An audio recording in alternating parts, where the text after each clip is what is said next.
Welcome to the Joe Kilgallon Podcast, a.k.a. Kilgallon's Pub. How's everyone doing today, huh? You're not going to answer me. Why would you? That's crazy. We're on a podcast. You're listening to me either in your car or in your AirPods if you're fancy.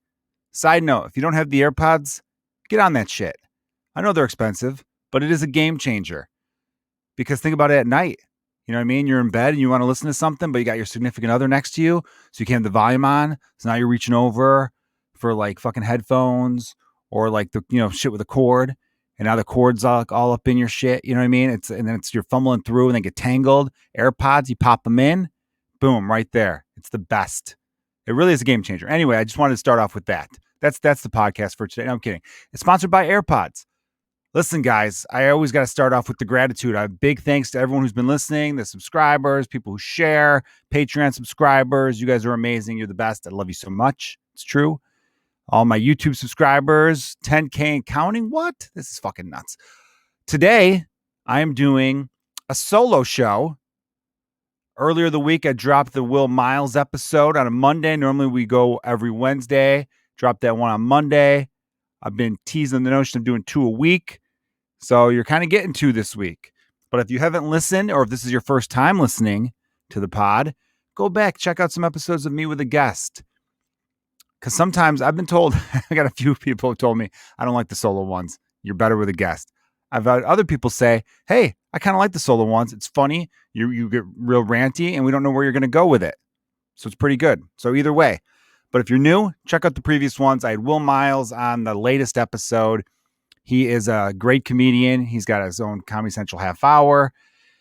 He's also a producer and writer on the show Southside that's moving from Comedy Central over to HBO Max, so check that out. And then 2 episodes ago, I had a hilarious comedian, Samantha Berkman. Now, that episode was almost like when a sitcom does what, every now and then a sitcom will have one of those episodes where it's like on a very special episode of Roseanne, which I felt like was every episode of Roseanne after a while. That's when that show went to shit for me personally. Because it's like, it's bad enough they're like some poor family, but which is fine. That was relatable to middle America, and we all appreciated that. Then it got like, oh, I lost my job, and, Dan's having another heart attack, and everyone hates me. And it got old. Home Improvement did that shit. Remember Home Improvement back in the 90s? Tim the Toolman Taylor, Tim Allen, who became Buzz Lightyear. That guy's had a great career. They had an episode where they're like, oh, is little Jonathan Taylor Thomas, little JTT, has he got cancer? What's going on with him? And so everyone, like, they'd play sad music. It's a fucking comedy show. It's supposed to be funny. I don't know why these comedy shows do that all the time. But that's basically what I did with my podcast last week with Samantha Berkman. But I'll say this. What I loved about that podcast, and again, I definitely highly encourage everyone to go back and check that one out if you have not listened to that one yet, is that you find the humor in dark times. That was we had fun on that podcast talking about a very serious thing. Samantha has cancer. I think I didn't preface that right away, but Samantha currently has cancer that she's battling and kicking its ass. And she was incredibly open, and it was insightful in a lot of ways. And it was also like a reminder that, hey, this is why humor and comedy are fucking important. Very fucking important. So that's probably my favorite episode of the Joe Kilgallon podcast ever. I wish the sound quality was slightly better on that one.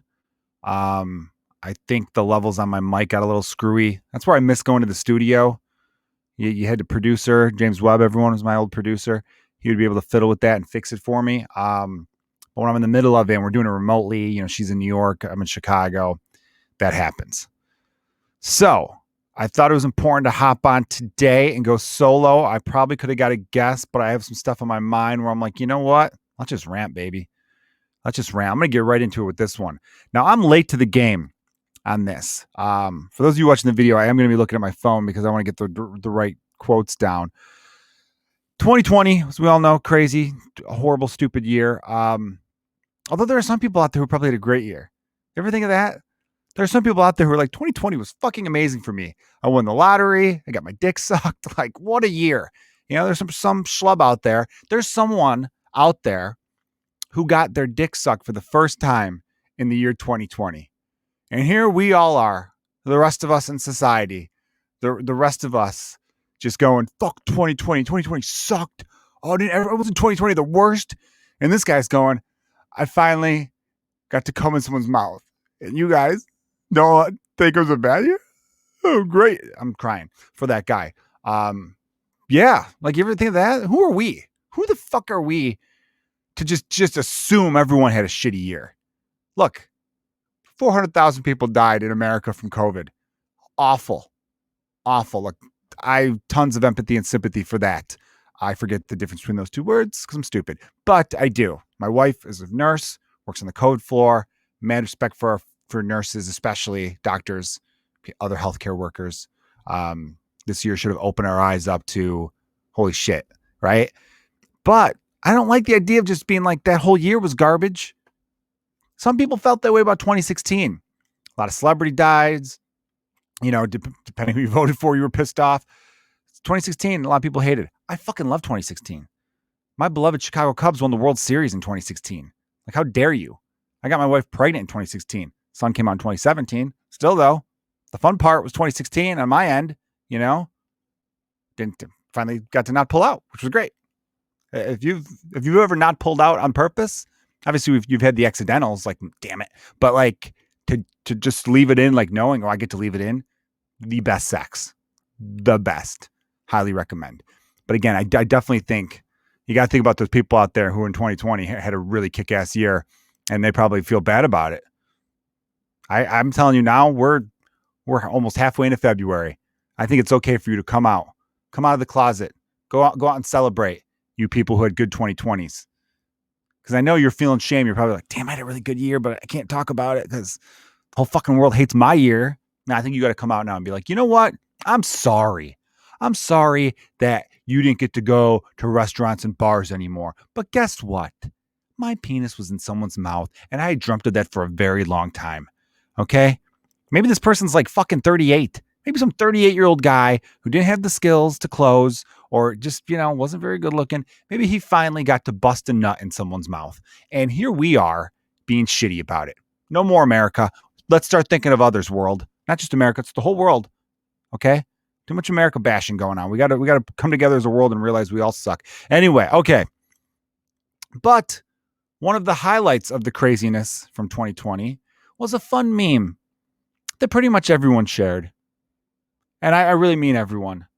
And if you weren't part of this fun, I feel sorry for you. And that was the huge dong guy sitting on the bed. That dude. Big black man. Massive dong. Right?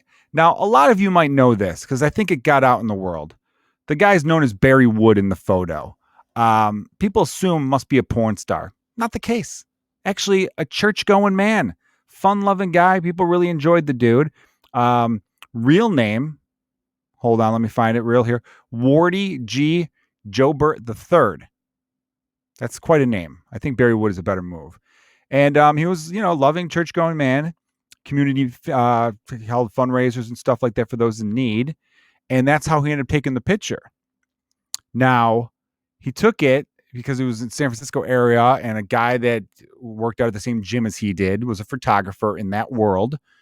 And he said, you can make some money. And he was all about raising the money for people. And he's like, why not? So he takes the photo. And now it's this huge meme where everyone photoshops the big dong guy in the bed into other photos. It's great. It's hilarious. People will do it where it's like, hey, oh my God, there's breaking news about COVID. Click this article to find out. And you click it and you're like, big dong guy. Damn it. I fell for big dong guy again. But then you're not even mad at yourself because you're like, you know what? You got me. That's a fun one, right? There's tons of good ones. There's ones where they sell coffee mugs now, where as you pour the coffee in and the glass gets hotter, big dong guy appears. Funny, right? I saw one where there was tornadoes like in late September, October, and they made it where like a tornado was the big dong guy. His big dong was a tornado. So there's been really good ones and a lot of creativity. I really think it was some of the best work the internet has done in the year 2020. Something we should all be very proud of. So here's where it gets sad though. Now, most of you probably know this. The word got out. Big dong guy died in 2016. So another famous celeb who was taken in 2016 to go along with like Tom Petty and I think maybe Prince died that year. I don't know. But big dong guy needs to be right up there with those titans. So it was sad to find out that he died. But then it kind of was cool. You know, I was talking with my guys and we're like, dude, isn't that the dream? You die and 4 years later, your dong lives on. Everyone's like saluting that dick, you know? That'd be pretty cool. Like if I died, don't want to die. But if I did and years later, people are still celebrating my penis, I'm thinking, sweet. That's pretty great. Right? But here's where I think I'm going to blow some of your minds. And sometimes this is where the lie is better than the truth. Everyone's always like, be honest. You want to be honesty is the best. And I like fucking people who are real and they tell the truth at all costs. No, sometimes fucking lie. Sometimes lying is the way to go. Big dong, that big dong, photoshopped. That's not his actual dick. That dude's not actually hung like that. Isn't it? Just head explode. I'm making the sound effect of a head exploding. Doesn't that piss you off in a weird way? This guy's not swinging 10, 11 inches and fat like that on the edge of his bed. You think that's what you'd do all day if you'd even get a platform bed because you're like, I just want to hang my dong off this bed because I'm so blessed. But photoshopped. I don't even know if it's a real dick. It might have been a normal size dick that they stretched out. You know how these kids are with Photoshop. They do amazing things. That one really sucked to find out. I've got a lot of friends who still share this meme, different memes of Dong Guy being photoshopped into stuff. And I almost in one of my mass group texts was like, guys, it's not his actual dong. But I didn't want, I mean, do I show them proof that there is no God? Do I want to be that guy? No, you kill the messenger in that situation. So I couldn't do it. I couldn't be the guy who just destroyed everyone about that. And fuck that photographer who was like, that's actually not his dong. Yeah. He showed like the real photo, I think like on some Vice documentary, I think. And no, that's just, you keep that shit to yourself, man. You know, sometimes, again, let the lie live on. Too much honesty with shit these days. That's why I don't even, anytime there's a celebrity I like, I don't even look into their fucking past. I don't want to find out they're shitty and then I can't like them anymore. Hell with that. Not into it. So the Super Bowl was a couple days ago. I got no way to transition out of talking about Dong Guy. So we're going to go right into Tom Brady talk. Super Bowl, the Kansas City Chiefs, heavy favorites. I get -3, not heavy favorites, but I think most people I talked to were like Chiefs. Patrick Mahomes, younger. It's his time to shine. What Brady did was great. You're old though. You're 43. Yeah, you put up great numbers and stuff. But no, Tom Brady, holy shit. Played a great game in the Super Bowl after really having a bad second half in the NFC Championship game. But damn, this guy, I know there's a lot of people don't like him, but I've been a fan of Tom Brady as a player for a long time. Not just because of the whole Irish American thing we got going on. I like the guy. I don't know. I'm just a fan. And what I loved about his 2020/2021 season is just the big fuck you that's gone toward Bill Belichick, who I've always had a sense was overrated. Everyone's like, oh, he's this hard-ass, no-nonsense coach and all that kind of stuff. And look, I like coaches and managers who hold players accountable and stuff.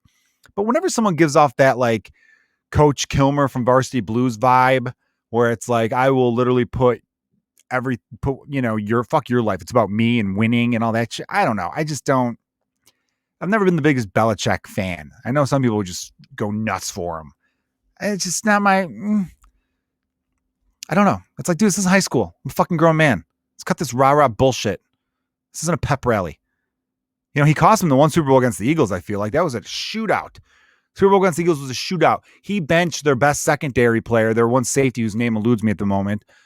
And what the fuck was his name? Anyway, and I thought to myself, like, dude, that's going to hurt you. And it kind of did. It did cost them. And what was it, to prove a point?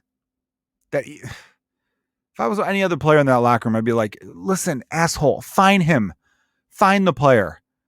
Don't fucking bench. This is a Super Bowl. What point are you proving? You know what I mean? Think he's going to come out ready for next semester? You fucking dork. I'm trying to get another ring. I want more jewelry. Think about if you signed like a 1-year contract to play for the Patriots that year toward the end of your career and you're thinking, this is how I'm going to get my Super Bowl ring. And you got fucking Belichick over there being like, no, you fucking disobeyed me in practice. And like, fucking grow up, dipshit. I don't know. Cut off sleeve sweatshirt. I don't know. I think maybe I've turned on him more so this past year because I always believed Brady was why they were so great. And everyone's like, no, it's the system. And I'm like, system? He fucking sucked ass. I think he had one winning season before Brady. One in all his coaching career. One. How the fuck are you going to tell me? And also all those offensive coordinators that came through the Belichick coaching tree in New England, they went on to have other head coaching jobs and failed. And everyone asked, what happened? Why didn't the offense work here? And they would all say, oh, we didn't have Tom fucking Brady. Maybe that's why. We didn't have that 6'5" guy with killer accuracy and great vision and knows how to read plays and routes really well. He was missing from the equation. Sorry, I couldn't make this schmuck. Sorry, fucking Josh McCown didn't work out the way Tom fucking Brady did. Okay? You see McCown's wife? I don't know. She might be hot, but let's pretend she's ugly for the sake of humor. You see Brady's? Went from Bridget Moynihan to Giselle. And Bridget Moynihan and him get along great. She's tweeting out, fucking, congrats, Tom. You're amazing. They're raising a kid together. The oldest son is Bridget Moynihan's boy. That's the thing, too, where fucking the media just had people trashing Brady before he really even became a superstar. I guess he was a Super Bowl champion at the time, but he was dating Bridget Moynihan. They broke up, and then she's like, oh, by the way, I'm pregnant, like a couple weeks after they broke up or a month later. And he's like, oh, shit. And everyone's kind of like, oh, he dumped a pregnant woman. It's like, no, he didn't fucking know. He didn't. And clearly shit. By the way, when there's a breakup, this is what people stop thinking logically. And it's our soundbite generation when with social media and fucking 24-hour news networks, just they get the soundbite and then they immediately regurgitate their bullshit 2 cents instead of being like, oh, they broke up while she was pregnant. Well, they probably were having problems for a good year or so leading. You know what I mean? It's not, people don't just wake up one morning and be like, I'm going to dump your ass, even though things were amazing leading up to this thought. You know what I mean? It's like there's a buildup. There's kind of like, this shit isn't working out. And people sense it. I'm sure she was sensing it. And I'm sure she probably thought, motherfucker, like, I don't want to be with this dude anymore either. And I'm pregnant, but we're going to abort Tom Brady's kid? What am I, stupid? No, she's not going to do that. She's Catholic. So, you know, you're gonna stay locked down to that. She's a great actress, but who knows? You know, she trips and falls on some stairs, fucks up that face, and all of a sudden she's not getting roles anymore. You don't know. Hollywood's weird like that. You just don't know. But they're working it out great. But I remember people being like, "What a piece of shit!" Like, fuck him. Like, it's like, I mean, who are you to judge? I'm so damn quick to judge other people. I just, calm down with that. And if you don't like him because of the cheating accusations, fine. If you don't like him because of his political stuff, also fine. By the way, you don't need a reason not to like someone. For those of you listening who hate Tom Brady and you don't like what I'm saying, that's fine. I don't care if you like Tom Brady or not. I'm just telling you why I like Tom Brady. I respect him as a player. I really do. I don't even think he has much of a personality. Clearly, Peyton Manning in that rivalry had a way better personality. He's no saint either, Peyton Manning. Remember, he was dropping his nuts on school nurses and stuff like in high school and college. Look up that story. Guy's putting his taint on women's faces. They weren't into that. He didn't really get canceled for that. It was really before the whole canceling thing went down. And damn it, we're hearing a lot more of the cancel culture shit. I have to bring up my 2 cents on cancel culture again. I feel like I've done this enough throughout my podcasting. Is it real? Yes. Is it overblown and exaggerated? Also, yes. It's like the people who say cancel culture isn't real, what you mean is their consequences aren't truly getting felt because someone will lose their job, but then start another job making a shitload of money. And in that regard, I say to you, depending on the crime, obviously if it's a Harvey Weinstein situation or any like actual rapist or child molester, yeah, I want them in jail. They shouldn't be canceled. They should be convicted, which I guess is canceling or whatever. But to the people who just are like mad that, oh, Louis C.K. still does comedy. I'm like, well, yeah, there's still enough people who want to buy his tickets and go see him perform. Do you want there to be a law that says he can't perform anymore because he jerked off in front of some women 12, 15 years ago? I think you'd have trouble getting that legislated. I don't think there'd be a law like that. And when I say stuff like this, I always have to be clear to people. I'm not sticking up for the action. I'm just telling you how that works. There are comedians, or not even comedians, actors, other people, who I just say, I think that you can't say cancel culture isn't real when someone fucks up and they literally will trend cancel this person. It'll be hashtag cancel blank. So there must be some, credence to it. There must be some, right? There has to be some truth to the fact that someone's trying to get rid of a person. Yeah, I mean, I don't know. Like, I remember the Shane Gillis dude who I don't know. He was announced to be hired on SNL. Of course, you guys know the story. And then they dug up hours of podcasts. Jesus, it's a good thing I'm not up for any good jobs. Love to see the out of context shit from this podcast over the last 135 episodes. They dug up some old podcast stuff where I think he was misconstrued though, but he did say some Asian slurs. I don't know why I think because he's a comedian, I feel the need to stick up for him because I don't know him personally.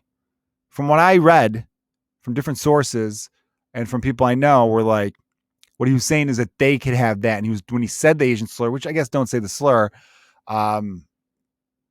he was saying it as if like making fun of like the way like the rich people in that part of town thought. Like, oh, let the blanks have. I can't remember what the slur is. That's why I'm not even saying it. But maybe I shouldn't say it anyway. I don't know. You know what I mean? Was it the CHINK in the armor? See how I rolled that off in case you guys want to cut that up and make me look stupid. I think that might have been the one. But anyway, he got hired. 2 hours later, fired. Because someone's like, you hire this guy? Well, here's this. That's a sickness, I think. That people immediately, whenever someone gets something, they go, let me dig through everything you've ever done in hopes of, fingers crossed, I get to be credited with destroying you. That's fucked up. That really is. That's why I like TikTok. I like Instagram. Twitter, again, I like for breaking news stuff, sports related news in general. It's good for that. But it's just a lot of people who just can't wait to be judgy and shitty. And it's always just someone's worst moment.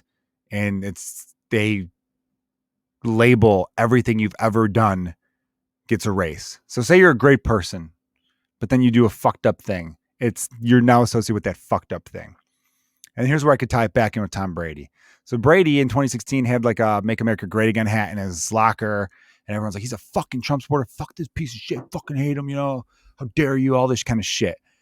So a little over the top at that time. And then, obviously people who listen to this podcast know I'm so happy Donald Trump isn't president. Did not like him one iota. I think he was a piece of shit in so many ways. I can admit that. If you are a Trump fan and are like, fuck Kilgallon, I'm not going to support his podcast anymore. Fine. That's fine. We could all agree to disagree and all that other kind of shit. But his wife then said, Giselle, like later go, no, we're not, all this kind of stuff. And then Brady later was like, I didn't know half the shit he stuck up for, I guess. Or he basically was like, we're friends. I think they were golf buddies. I think they probably met in rich guy world. He's like, hey, you're rich, I'm rich. What's up? Yeah, I'll go golf with you. Sure. You got a course? Yeah, fuck yeah. I'm over in that right way. Yeah. Yeah, then we'll go hit the top. All right, fine. I think that's what in that world, that's how it goes. And I think that's, I don't think they were like buddies. I don't think they were texting each other like, hey, Donnie boy, check out the fucking dude with the huge dong. Sit on that dude's bed. It's pretty hilarious, right? Like, I don't think that was their world. But even so, I just don't give a fuck. I've learned to separate that shit. I don't think it's healthy to immediately go to, and I know some people are going to argue against me by being like, it's different with this guy. And maybe it is. Maybe now that I'm thinking about it, maybe it is. Because it used to be just like, oh, I don't know anyone who was ever like, that dude's a McCain supporter. Fuck him. Like, I'm never going to go see his movies again. He likes John McCain. Like, no one had that. No one even had that with Mitt Romney. But, Trump invited that shit. He brought it on himself. You guys can't deny that. I know so many hardcore Trump fans who are like, yeah, I wish you didn't tweet. But it is what it is. Anyway, I don't want to talk about either of these fucks anymore. But I do want to give respect to Tom Brady. I do. But I definitely don't want to talk Donald Trump anymore. I think it's very boring. I got my one friend who was like, no one's going to be talking about COVID anymore, right? Nobody wants to hear about COVID. And then he went on about Trump. I'm like, no one wants to hear about that fucking piece of shit anymore. Put both COVID and Trump in the past. Although COVID's still happening. Be safe, everyone. Wear masks. Get vaccinated. I think he just meant like as far as the stand-up world goes. Like, are comedians going to like talk about COVID on stage once comedy comes back to life? I think, yeah, a little bit. You got to address it. I don't think people like make jokes about COVID per se, or be like, I think it'll kind of be like, here's what I did during lockdown, or during like when everything was closed. Funny story about what I did by myself all the time, or funny story about, fucking becoming an alcoholic in my basement because bars were closed, like shit like that. I think you're going to have to, I don't think you could just erase the last year. You can just snap it out of existence. Fucking Marvel reference. So that's how it is. I have decided though, if I'm going to do these, weekly podcast by myself, or even with guests, I could do this. I think this is going to be a segment that I bring on board and make like a regular segment. Is I am going to hold on, everyone listening. This is weird that I'm cutting myself off for this, but I am feeling slightly dizzy right now, and that's also kind of alarming because. Do I want to talk about this on the podcast? Sure, why not? I'll get to whatever the segment. The segment's gonna be like dumbest tweet of the week, in which I respond to a really stupid tweet I saw. But I will talk about this. All right. Last week, I had a cardiologist appointment, and I did kind of, I had slight chest pains here sporadically over the last, I don't know, while, I guess, but that wasn't the main reason of the appointment. The main reason of the appointment was because I have a thing called a mitral valve prolapse, which isn't scary. It sounds scarier than it is. It's really pretty common, actually. I think like, I don't know, 10% of people have it. Maybe that might be a higher percentage than is actually true, but it's not like a serious thing. It's like one of your valves closes slightly different. But I got diagnosed with that when I was like 8th grade or something. I haven't been to a cardiologist in like 15 years, 14 years or something, maybe longer. So I should be getting it checked. I'm in my mid 30s now. I got kids. So my wife was like, yeah, we got to get an appointment. You should have seen one a while ago. So I go to the cardiologist. They do an EKG. Now, another side note, I have another thing it's called Vasovagal Syncope or some shit like that. It basically means that I have a trigger that will make me pass out. And what triggers that for me isn't really blood. People think, because some people have the sight of blood makes them pass out, which is what part of vasovagal is. For me, it's any kind of like medical talk, or like medical, if I'm in a doctor's office or hospital, if I have to get a shot, it's not like the needle doesn't hurt. It's the sense of being in like that kind of situation, I guess. It makes me ill, or makes me like, and I get like tunnel vision, and then I get very, very white. And then I kind of like, I like gets a little sweaty and all that kind of shit. And then I faint. I don't always go out though, but I'm mentioning that because it has something to do with the whole doctor's appointment with the cardiologist. So listen, all right. Can you guys tell this is weird for me to talk about? I got my blood pressure, which sometimes I don't like either. I don't like it fucking squeezes too tight. And then I get this like, fucking, I'll squeeze you back, you little bitch. Don't fucking squeeze my arm, asshole. That was fine. And then I have the EKG. EKGs, they just stick shit to you. There's no anything. It's completely pain free. That goes fine. Put my shirt back on, wait for the actual cardiologist to come in, because like a nurse does all the other stuff. He comes in, he clearly is reading the EKG. He's asking me some standard questions, I think, like how often you drink, are you a smoker, have you been experienced this, and this, and I'm answering it pretty honestly. I kind of like was like, well, I had a little chest thing, but I just figured that was stress. I'm at the point now where, because I'm picking up a vibe slightly from him, I am now downplaying anything that could be honest, which I probably shouldn't do. But I was kind of, just because I don't want him to be like, well, this says some bad shit. And then me to be like, oh, it's wrong, because I feel fine, even though maybe that wasn't 100% the case. So he mentions, and this was enough to trigger me a little bit, that it looked like the top chamber of my heart was like enlarged. I can't remember if he said slightly enlarged. I'm hoping it was slightly, or appeared enlarged. And that was enough for me to be like, oh, well, that doesn't sound good. And I didn't say it out loud, but in my brain, I'm like, ugh, fuck. And then I told him, I'm like, ugh, and I started to feel it coming on. And he's like, you okay? And I'm like, yeah, I got this thing. And just the terms that just didn't, I'm starting to get a little, verklempt. I feel like I become like a 85-year-old Jewish man, like where it's like, I feel like that's like the Simpsons version of like that, old Maury and Saul type character that they always have in like a lot of sitcoms. And then he was like, all right, well, I'm just going to listen to your heart, standard. And he starts to listen to my heart. And, I have my mask on because it's protocol. He's deep breaths in. He's like, deep breath in, I'm breathing in and out. And I don't know what happened. I feel like he was talking to me, but then I felt like I went into a dream. And then all of a sudden I hear him be like, take off your mask. And I took off my mask. And then I realized, oh shit, I went out, huh? And then I'm kind of like, sorry, I didn't hear your last couple questions. He's like, yeah, I didn't ask you anything. You just kind of like, you passed out. And I'm like, oh shit, I did, huh? And then the nurse was already like there on the scene with water ready. And I'm drinking water. I'm like, oh, sorry, it happens. It's just, And he's like, well, I'm not going to do anything else with you today. Because I think he would have just given me the echocardiogram, which would have been great to have gotten that done. Because was like, all right, we got to, are you okay? He gave me time. I drank a bunch of water and I told him, I go, listen, I have this thing where it happens all the time. I try to mentally not think of it and it happens. And he's like, oh, wow, I've never had anyone pass out on me before. And I'm like, well, that fucking feels good. A couple weeks ago, I threw up in my friend's house. I was the first one to do that at his house. So I'm just breaking records all the time. And I just told him, I'm like, yeah, it's the medical terminology. So like, next time use other terms. And I go, when I come back, instead of saying like top chamber, say the attic, the bottom's the basement, east wing, west wing. Like, let's just not use anything that sounds medical-ish.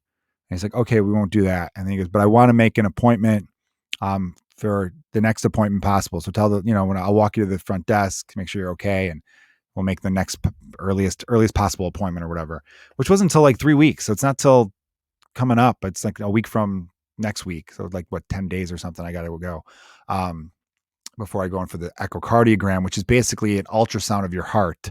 And that's again, painless. But tomorrow, Friday, I have a meeting with a primary doctor to do like some lab work. So he's like, let me know when you get the labs back right away. So, I don't know. Maybe it's not a big deal. Maybe he was like, it looks like on the EKG, it could be an enlargement, but it probably isn't. I'm sure I didn't get that.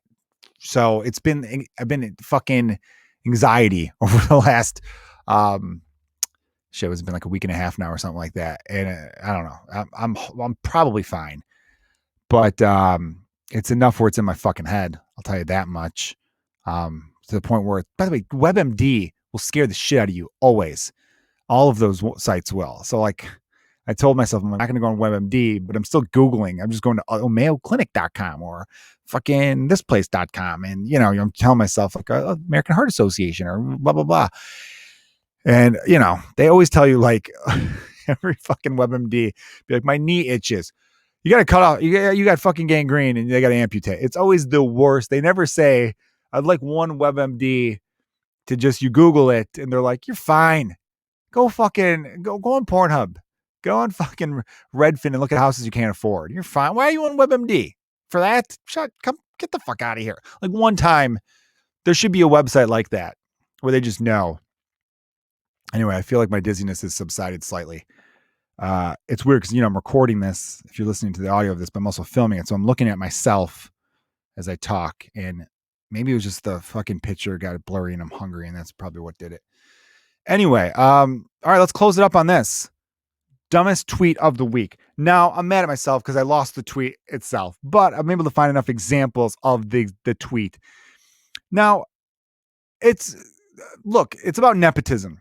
The tweet essentially was, like fucking left-wing liberals will always talk about how much they hate nepotism, but ignore it when it comes to Hollywood nepotism. Meaning like, I think people were celebrating Dan Levy, who's Eugene Levy's son from the hit show, Schitt's Creek. He just hosted SNL recently. Everyone loves that guy. He's funny. I've only watched the first couple episodes of Schitt's Creek. He's funny, but like, I don't get it yet.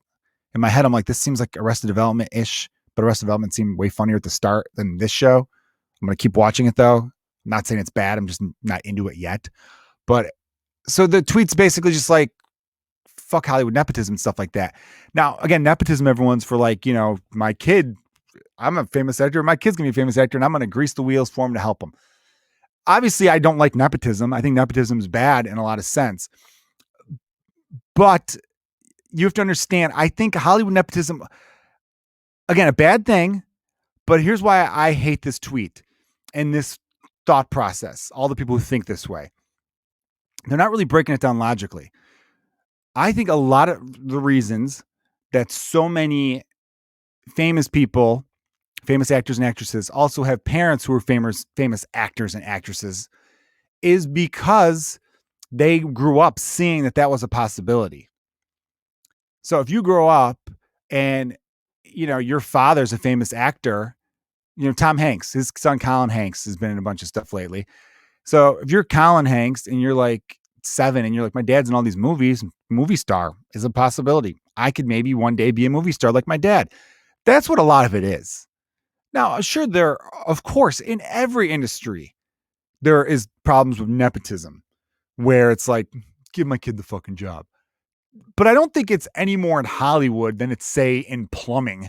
You know what I mean? Where it's like, I'll get my kid in the apprentice program. I've been a good plumber for a long time. I've been teaching. That's everything. Everything in life is who you know. So for these people, and I've seen a lot of the tweets because it all started when Dan Levy was on SNL 2 weeks ago. All of these tweets, though, I just don't like the fucking inconsistency with them and the idea that it's a problem only in this one area. It's pretty across the board. And again, I think it's so much of people being like, oh, that's a world I could enter.